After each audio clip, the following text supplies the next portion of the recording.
ऐक, मम्माचा कॉल आला ना, अगं मम्माचा कॉल आला तर सांग की डॉली तुझ्याकडेच होती, बराच वेळ बसलेली सांग. अगं तू सांग ग बाबा, इथे मॅटर झालाय तुला काय माहिती. तू सांग मम्माचा, किंवा कोणी पण विचारलं, कोणी पण असू दे तुझ्या ओळखीचा ना, तरी सांग डॉली तुझ्याकडेच होती. अगं काय नाही ग, ती पूजा माहिती आहे ना. हा, तिला अगं माझी मम्मा माझ्या 2 दिवसापासून मागे लागलेली ग. त्या पूजाला बघ काय करत असते, पूजाला बघ. तिने क्लास लावलेला आणि हिने मला सांगितलं नाही.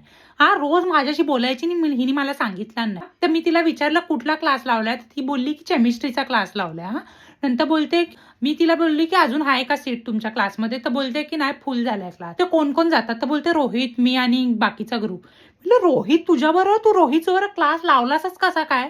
अरे ती ऐकतच नव्हती. हा रोहित माझा मेसेजचा रिप्लाय देत नव्हता 3-4 दिवसापासून.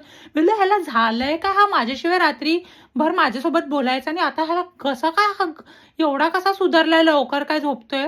आता मला समजलं पूजा आणि रोहितनी क्लास लावलाय. अरे पण तिला अक्कल नाही का मला सांगायचं की रोहित सोबत तिने क्लास लावलाच कसा काय. मी तिला घरी घुसले आणि तिला मारून आले मी. अगं नशीब तिच्या घरी कोण नव्हतं, तिला असलं मारलंय ना मी. हा, तू फक्त सांग माझी फाटली, मी आता बेडरूम मध्ये येऊन उभी राहिली.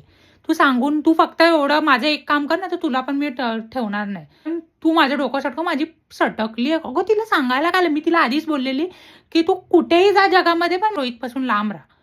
एक्झॅक्टली. तू तू फक्त एवढं काम कर ना, तर तू जर मला समजलं ना की तू सांगितलंय, तर बघ तू आणि पूजा गेलीस मग. चल ठेव, बाय. हा बाय ग.